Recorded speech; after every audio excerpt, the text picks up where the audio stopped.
નમસ્કાર ગુજરાત, અમે ગીરમાં છીએ અને વીકેન્ડ હતો તો અમે લોકો અહીંયા ફરવા માટે આવ્યા હતા, પરંતુ અહીંયાનો જે માહોલ જે છે તે કહેવાય કે ભાગ્યશાળી હોય તેને જ જોવા મળતો હોય છે, કારણ કે આજે માહોલ વચ્ચે અહીંયા આવવું અને આવું વાતાવરણ જોવું એ જ આપણા માટે એક ખાસ લાહવાની વાત છે, કારણ કે જ્યારે વરસાદી માહોલ હોય, લીલાછમ જે ઝાડવા હોય, કાળા ડિબાંગ વાદળો વચ્ચે જ્યારે ભરપૂર માત્રામાં વરસાદ વરસતો હોય ત્યારે એના દ્રશ્યો બતાવવાના પ્રયત્ન કરું કે હરિપર રોડ છે કે જ્યાં આગળથી જે ગરનાળું આવતું હોય છે તે ગરનાળાની ઉપરથી પાણીના પ્રવાહ વહી રહ્યા છે, એટલે કે બે ગામને જોડતો એક રસ્તો છે તે રસ્તો હાલ બંધ થઈ ગયો છે અને સંપર્ક વિહોણા ગામ બનવાની તૈયારી પૂરેપૂરી દર્શાઈ રહી છે, કારણ કે ઉપરવાસમાં જે પ્રમાણે વરસાદ પડવામાં આવી રહ્યો છે તે વરસાદને કારણે નીચાણવાળા જે વિસ્તારો છે તે નીચાણવાળા વિસ્તારોમાં ભરપૂર માત્રામાં પાણીની આવક જે છે તે થઈ રહી છે અને ખાસ કરીને હવામાન વિભાગની આગાહીની પગલે જો વાત કરીએ તો આઈએમડી દ્વારા અને જે અંબાલાલ પટેલ છે તેના દ્વારા આગાહી કરવામાં આવી હતી કે આગામી 24 થી 48 કલાકમાં ગુજરાતના મધ્ય ભાગોમાં હળવાથી મધ્યમ વરસાદ સાથે જ રેડ એલર્ટ સાથે ઓરેન્જ એલર્ટ આપવામાં આવ્યો હતો, એટલે કે સૌરાષ્ટ્ર સહિતના જે વિસ્તારો છે, સૌરાષ્ટ્રના વિસ્તારો છે તેમાં રેડ એલર્ટ જાહેર કરવામાં આવ્યું હતું અને જેના પગલે 15 થી 18 ઇંચ જેટલો વરસાદ પડી શકે તેવી સંભાવના વ્યક્ત કરવામાં આવી હતી, પરંતુ હાલના આંકડા મુજબ વાત કરીએ તો ગીર કાંઠો હોય કે પછી સોરઠ હોય કે પછી જે અલગ અલગ વિસ્તારો હોય છે, એટલે સૌરાષ્ટ્રના અલગ અલગ વિસ્તારો હોય છે તે વિસ્તારમાં અત્યાર સુધી 10 થી 10.5 ઇંચ જેટલો વરસાદ જે છે તે ખાબકી ચૂક્યો છે અને આ વરસાદ ખાબકતાની સાથે જ નીચાણવાળા જે વિસ્તારો છે તે નીચાણવાળા વિસ્તારોમાં પાણી ભરાવાની શક્યતાઓ જે છે તે વધતી જતી હોય છે, જે પ્રમાણે પોરબંદર દ્વારકાની વાત કરીએ તો પોરબંદર અને દ્વારકામાં પણ એ સ્થિતિ જોવા મળી રહી હતી. પોરબંદરમાં 24 કલાકની અંદર 25 ઇંચ વરસાદ પડતાની સાથે પોરબંદરને જાણે મેઘરાજાએ બાંધવા લીધું હોય તે પ્રકારના દ્રશ્યો જે છે તે સામે આવી રહ્યા હતા. ગઈકાલે જ અમે આપને દ્રશ્યો બતાવ્યા હતા જુનાગઢના, કે જુનાગઢમાં પણ એ જ પ્રકારના દ્રશ્યો હતા કે કાળવા જે વિસ્તાર છે અને ત્યાંથી જે નદીઓ જે છે તે વહી રહી છે ને નદીઓ વહેતાની સાથે જ જે પાણી જે છે તે જુનાગઢ શહેરમાં ઘૂસ્યું હતું ને જુનાગઢ શહેરમાં ઘૂસતાની સાથે જ જે અંડરપાસ હોય તે અંડરપાસમાં પાણી ઘૂસતા જ વાહન ચાલકો હેરાન પરેશાન થઈ ગયા હતા, જીવના જોખમે પોતાના વાહનો લઈ જવા મજબૂર બન્યા હતા. ખાસ કરી અને અહેવાલ પણ અમે જોયો હતો કે જ્યારે કમર સુધીના પાણી જે છે તે ભરાયા હતા ને તે પાણી ભરાતાની સાથે જ લોકો જે છે તે મુશ્કેલીમાં મુકાયા, પરંતુ પાણીનો નિકાલ કઈ રીતે કરવો તેના દ્વારા તંત્ર દ્વારા કોઈ પણ જાતના પેલા કરવામાં નથી આવ્યા, એટલે કે પ્રી મોન્સૂનની કામગીરી વાત કરવામાં આવે તો જે તંત્ર પ્રી મોન્સૂનની કામગીરી કરે છે માત્ર કાગળ ઉપર કરતી હોય તે પ્રકારના દ્રશ્યો જે છે તે હરેક વખતે સામે આવતા હોય છે, પરંતુ અલગ અલગ જે વિસ્તાર છે અત્યારના દ્રશ્યો ખાલી તમે જુઓ કે ગીર જંગલની અંદરના દ્રશ્યો છે, પાણીનો પ્રવાહ ખૂબ વધતો જતો હોય છે તેવા દેખાઈ રહ્યા છે દ્રશ્યો, પાણીનો પ્રવાહ પણ ખૂબ વધારે છે, પેલી બાજુથી લોકો જોઈ શકો છો આ બાજુ પણ છે, એટલે કે એક ગામને જે જોડતો રસ્તો છે તે રસ્તો હાલ બંધ થઈ ગયો છે, સંપર્ક વિહોણા કહી શકાય કે ગામો જે છે તે બની રહ્યા છે. પોરબંદર ઘેડ પંથકની વાત કરીએ તો બામણાસા સહિતના જે ગામો છે તે બામણાસા સહિતના ગામોમાં પાણી ઘૂસતાની સાથે જ એક ગામમાંથી બીજા ગામમાં જવા માટે હોડીઓનો ઉપયોગ જે છે તે કરવામાં આવી રહ્યો છે, એટલે કે હોડી મારફતે એક ગામથી બીજી ગામ જવા માટે લોકો મજબૂર બન્યા છે. ખરેખર આમાં જો કોઈ જાતની મદદ ન કરવામાં આવે તો લોકો ખૂબ મોટી મુશ્કેલીમાં મુકાય એમ છે.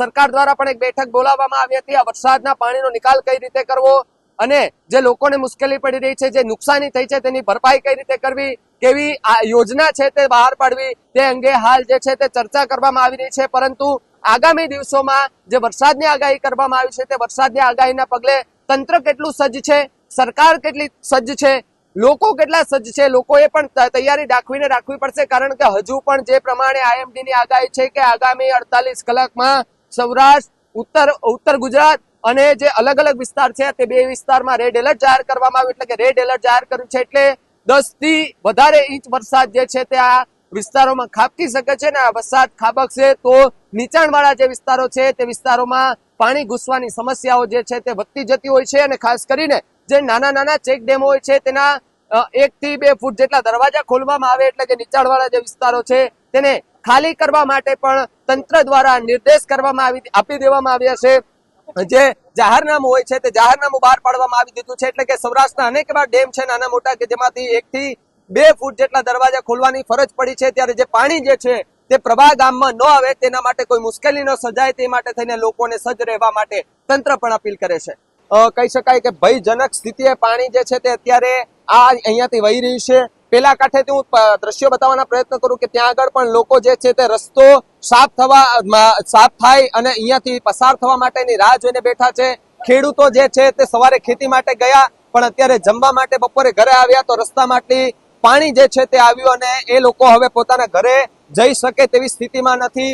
લોકો સાથે વાત કરવાના પ્રયત્ન કરીએ. આ જે રોડ છે, આ રોડ ને આ વિસ્તાર કયો વિસ્તાર કહેવાય છે ગીરનો? હરિપુર રોડ ભાલસર. હરિપુર રોડ ભાલસર. તમે ખેતી કરો છો? આ ખેતી કરી અમારા મા બાપ હવારના ગયા છે, બરોબર, વાડીએ ભેહું બાંધવા, ઢોર બાંધવા. હવે આમાં આવવું તો હવારના ગયા તાણે કેટલા 2 વાગ્યા છે. હજી આવું તમે કઈ રીતનું કરવું તમે કયો? એટલે આ પાણી આ જે વરસાદ આવ્યો એટલે પાણી આવી ગયું. પાણી આવી ગયા એની હિસાબે આવ્યું હતું એમ નથી, કઈ પૂગે એમ નથી, કઈ ફોન લાગે એમ નથી. કેટલા જણા છે પેલી બાજુ? ત્યાં છે અમારા ખેતીવાડીમાં અમારા કુટુંબમાં 20-25 જણા છે.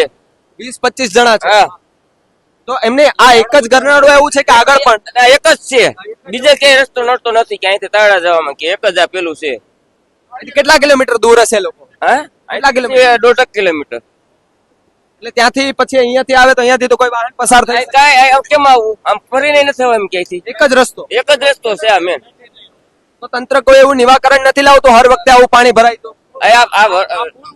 ઊંચું લેવા માટે આ પાણી છે ને એ આપણે લેવલે આવી ગયું અત્યારે. નહીં, આ પુલમાં હર વખતે આ પાણી એટલું ભરાઈ જાય તો તંત્ર કોઈ એવી સુવિધા નથી કરી દેતી કે ઊંચું પુલ લઈ લે તો પાણી ન ભરાય? નહીં, કોઈ વસ્તુ કરી જ નથી ને. આ જે જૂનું છે એ જ હાલે છે, બરોબર. બાકી આ પુલ ઊંચું કરી દે ને તો આ પ્રશ્ન ન બને. પણ એમને આ સમજો, આ તો ઘણું જૂનું હશે આ જે ગરનાળું, તો એમ કે સમજો કે આમાં કોઈ કઈ જવાબ દીધો નથી. રજૂઆત કરી છે કે ફૂલ ઉસુલ લ્યો, અમારે વરસાદમાં ચોમાસામાં તકલીફ થાય, વાડીએ ઢોર બાંધવા જવા, ભેહું બાંધવા જાવી, દોવા જાવી, 2 ટાણા, બરોબર છે. તો કોઈ એવી જાહેરાત કરી છે, કોઈ કઈ સારવાર થઈ નથી આમાં. બધા લોકો હેરાન થાય છે, માલધારી લોકો બી હેરાન થાય છે. કોઈ ભેહું આમ ગાયો ભેંસો આમ સારવા જાય, એ લોકોને અહીંયા લાવવી હોય ગાયો ભેંસો તો તણાય. ભૂખા હુતા છે વાડીઓમાં. બધા લોકો હેરાન થાય છે. જમવાનું ક્યાં મળે અટાણે કયો ચાલો જી? નીચે પુલ બી તૂટી એ બધા ખેતરે હશે ને જમવા માટે અહીંયા? અમારે અમે બધા વાટજો ને બેઠા, અમારું વાટજો ને જોવો જી, બધા અમારા ખેતર વાળા છે, બધા ગામના જ છે, બધા ખેતર. મા બાપ જ છે, બધા અમારે બેઠા તમારા ગામના? અમારા ઘરના જ છે, કરના ઘરના એટલે અમારા મા બાપ જ છે. ત્યાં બે હું ગાયું દોવા ગયા હોય. આના પપ્પા અને કોણ છે ત્યાં? કોણ છે સામે? મારા પપ્પા. તમારા પપ્પા? આ ભાઈ તો વાડી વાર છે, વાડીએ જવું છે લ્યો. તો હવે તો આ રસ્તો બંધ થઈ ગયો, તો હવે કઈ આ રસ્તો બંધ થઈ ગયો. હું અહીં 11 વાગ્યાનો ઉભો અટાણા કેટલા વાગી ગયા, બરાબર. હજી વાડીએ રવાતું નથી. છોકરો વાડી હલવાનો, રામ રામ રામ રામ. આ પોઝિશન છે. મારા ભાઈ મારા ભાભી બધા વાડી ત્યાં જે લોકો ફસાયા છે એ લોકોને લાવવા માટે કોઈ તંત્ર વસ્તુ નહીં, કોઈ અહીંયા આવતું નથી, કોઈ જવાબ નથી દેતું. પણ એમને આ પાણી તો ક્યારે ઉતરશે આ તો ખબર નથી. એનું કેનું નક્કી થાય ક્યારે ઉતરે? આનું કઈ વરસાદનું તો આગળ કઈ નક્કી નથી થતું, ક્યારે ઉતરે? તો ન્યા ઉતરી તો ભૂખા કેમ? ટિફિન ભર્યા છે જો. પણ એમને રજૂઆત કરી તો તમે પાછા બીજી વખત કોઈ રજૂઆત કરવા ગયા ત્યારે તમને શું જવાબ શું આપે છે? એ કઈ જવાબ નથી દેતા કે થઈ જાય એમ કે છે. રજૂઆત કરી છે કે આ ફૂલ હશે અત્યારે લેવું અમે, અને ટિફિન અમારે ભરેલા પડ્યા, અમારે કેટલા 7 જણા 10 જણા ટિફિન ભરેલા પડ્યા છે. એ કે અત્યારે લઈ લેવું 10 ફૂટ. હજી કઈ થયું નથી, આવતું નથી કઈ, બરોબર. એટલે આ પુલ હજી નીચે તો તૂટલું જ છે. આમાં નક્કી નથી હવે પુલ આ રહે કે ન રહે. એવું નીચે તો કિલ્લારીઓ બધું દેખાઈ ગયું છે, બરોબર. નહીં, હવે મને એમ લાગે કે આ પાણી તો આજ એક દિવસમાં તો ઉતરે એમ જ છે જ નહીં. તો એમને તો ત્યાં જે લોકો છે એ બધા હવે શું કરશે? ફસાઈ ગયેલા તો પછી ભૂખું હોવાનું ને વાડીઓમાં તો તંત્રને અત્યારે તંત્રને કોઈને જાણ કરી છે અત્યારે કઈ? અટાણે કોઈ જાતની જાણ નથી કરી, બરોબર. વાડીઓમાં તો શું કઈ હોય તો હોય, નકર ન હોય. વાડીઓમાં કઈ હોય નહીં. જો અટાણે અમારે 15 થી 20 જણાના ટિફિનો ભર્યા છે, લઈ જવાના. અમે જો બધા છે ને એને બાબતની તો દાંત તો કરેલી 3 વર્ષ છે, પણ એ તો થયું જ નથી દેતું, ધ્યાન જ નથી દેતું કોઈ.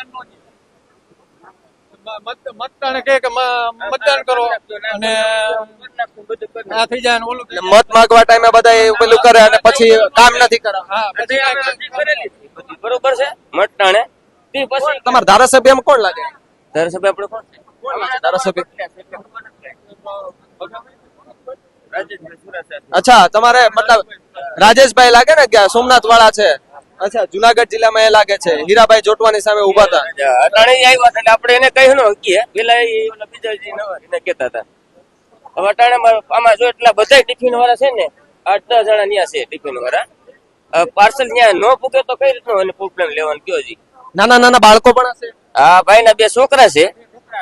ભાભી કેટલા વર્ષના છે? એક 10 વર્ષનો છે, એક 14 વર્ષનો છે. ભાભી છે, ભાઈ છે, એ બધા ઓલા કાઢે હલવાના. જમવાનું દેવા જવું પણ કેમ જવું? પાણી ઉતરે તો પાણી દેવા જવું. અને ગાયું બાંધેલી પડી છે. રાહુલ તમારું ત્યાં ખેતર છે ત્યાં શું અત્યારે કેવી સ્થિતિ? માલરોડ બાંધેલા છે બરોબર. ત્યાં ખેતરની હાલત અત્યારે આ પાણી છે તો અહીંયા અમે પાણી ઉતરે ત્યારે અમે ખેતરમાં જઈએ કે ત્યારે માલરોડ કોઈ પાણી સારો નાખીએ કે બરોબર. હવે આ મુશ્કેલી હાલાકી પોસાવી પડે અમારે. અત્યારે પાણી ક્યારે ઉતરે કોઈ નક્કી નથી. કલાકે ઉતરે, 2 કલાકે ઉતરે. કે ત્યાં તો અમારે માલરોડ ભિખારી એક તો આ ગીર વિસ્તાર છે, સિંહ દીપડાની બીક લાગે બરોબર. એ અમારે રેડે એમને બાંધેલા હોય. આવી મુશ્કેલી થાય છે. અમારે આનું કોઈ નિવારણ કરવા લાગે તો બરોબર છે. તમારા ધારાસભ્ય જયારે વોટ માંગવા માટે આવતા હોય ત્યારે એમ કહે કે અમે વિકાસના કામો કરીશું, અમે વિકાસના કામો. તો વિકાસના કામો તો થઈ ગયા છે, આ વિકાસના કામો જ કહેવાય. આ તો કે ખાલી કરે તો થાય ને, અટાણે ખબર પડે ને. હવે તમે જોવો છો ને બધા ટિફિન આવજો, ગાડીમાં ટિફિન ટીંગાડેલા પડ્યા છે, આમાં વાટ જોઈને ઉભા છે. આ ભાઈ ને 2 છોકરા છે, ભાઈ ભાભી છે અને ઘરના છે, બધાને ટિફિન લઈને જવા છે. કેમ પુગાડવામાં કે 3 વાટ જોઈને ઉભા છે. તો પહેલા સામે એક દ્રશ્ય બતાવવાના પ્રયત્ન કરું કે જ્યાંથી જે ખેડૂતોના જે ઘરના છે તે પરિવારજનો છે, મહિલાઓ છે તે સામેથી આવી રહી છે. કહેવાય ને કે પરિવાર જે છે તે અત્યારે જે પેલી બાજુ ફસાયો છે એમના માટે જે ટિફિનો હોય છે, ટિફિન લઈને આ લોકો પરિવારજનો જે છે તે અત્યારે ત્યાં આગળ આવતા હોય છે. પણ હવે આ જે ગરનાળું છે તે ગરનાળામાંથી કઈ રીતે નીકળવું તે પણ મોટો સવાલ છે. જ્યારે મતની માંગણી કરવા માટે જ્યારે નેતાઓ આવે ત્યારે મોટી મોટી વાતો કરીને જતા રહે છે, પરંતુ જ્યારે જીતી જાય છે પછી એક વાર પણ આ વિસ્તારમાં ફરકતું નથી. એટલે કે નેતાઓ જે છે તે માત્ર પોતાના વોટિંગ માટેના ભૂખ્યા હોય તેવું દેખાઈ રહ્યું છે. નાના માણસો જે છે તેને તકલીફ પડવાના પ્રયત્નો હોય છે, તે તકલીફ પડવાના પ્રયત્નો જે છે બીજા જીવના જોખમે આ લોકો જુઓ કે અહીંયાથી રસ્તો પાર કરવાના કદાચ પ્રયત્ન કરી રહ્યા છે, પરંતુ જે લોકો જે છે તે અત્યારે ગીર જંગલમાં જુઓ કે એક જે રસ્તો છે તે રસ્તો વચ્ચેથી પાણી જે છે તે પસાર થઈ રહ્યું છે, અને રસ્તો પસાર થતાની સાથે જ લોકો અત્યારે મુશ્કેલીમાં મુકાય છે. નાના નાના બાળકો છે, તે બાજુ નાના નાના બાળકો છે, એમના પરિવારજનો આ બાજુ છે, તો એમને જે ચિંતા થઈ રહી છે કે શું કઈ રીતે આ લોકો તેમને ટિફિન જે છે તે ટિફિન ત્યાં પહોંચાડશે. જે બાળકો ભૂખ્યા છે તે ભૂખ્યા બાળકોને કઈ રીતે પહોંચાડશે, એટલે મોટો સવાલ એ થાય છે. પરંતુ વરસાદ જે છે તે અત્યારે ચાલુ થયો છે. શું નામ આપનું? મારું નામ મયુરભાઈ.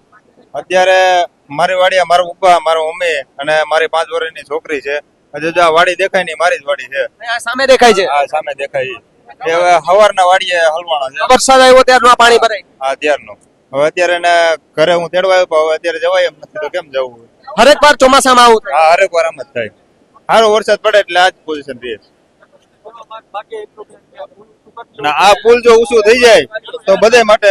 અચ્છા, એટલે તંત્રને એક અપીલ કરવા માંગો છો તમે કે આ પુલ જે છે તે થોડુંક ઊંચું લેવા માંગે જેથી કરીને કોઈ તકલીફ ના પડે? ઊંચું આવી જાય ને તો બધાને ખેડૂત માટે ફાયદો છે થોડો બરોબર. હેરાનના પરેશાન ના થાય એના માટે આ પુલ થોડુંક ઊંચું લઈ લે તો એના માટે છે ને આ ખેડૂત કોઈ હેરાન ના થાય. ચોમાસામાં દર વખતે જે આ પ્રશ્ન બને ને ના બને. ખેડૂતો જે છે તે માત્ર ને માત્ર અત્યારે એક જ અપીલ કરી રહ્યા છે કે અમને અમારો જે છે તે નિવાકરણ જે છે તે જોઈએ, અને ખાસ કરીને જે પેલું કહેવાય ને કે લોકો જે છે તે અત્યારે જે લોકો ફસાય છે તે લોકો ફસાય. હવે એમને ત્યાં પેલી બાજુ કઈ બાજુ જવું, કેવી રીતે જવું, અહીંયાથી જોઈ શકો છો કે લોકો જે છે તે અત્યારે અલગ અલગ વિસ્તાર છે, એટલે કે 2 ગામને જોડતો રસ્તો છે, વાડીએ જતા લોકો છે તે લોકો અત્યારે અહીંયા ફસાયા છે. અને ખાસ કરીને લોકો અને તંત્રને એક જ અપીલ છે કે સરકારને એક જ અપીલ છે કે આ પુલ છે તે પુલ જે નીચા ઢાળમાં છે એને થોડોક ઊંચો બનાવી દેવામાં આવે તો જેથી કરીને ચોમાસામાં અમને એવો પ્રોબ્લેમ ન થાય, કોઈ જાતની મુશ્કેલી ન વેઠાય. જીવના જોખમે જે છે તે લોકો અત્યારે પેલી બાજુ જવા મજબૂર બન્યા છે.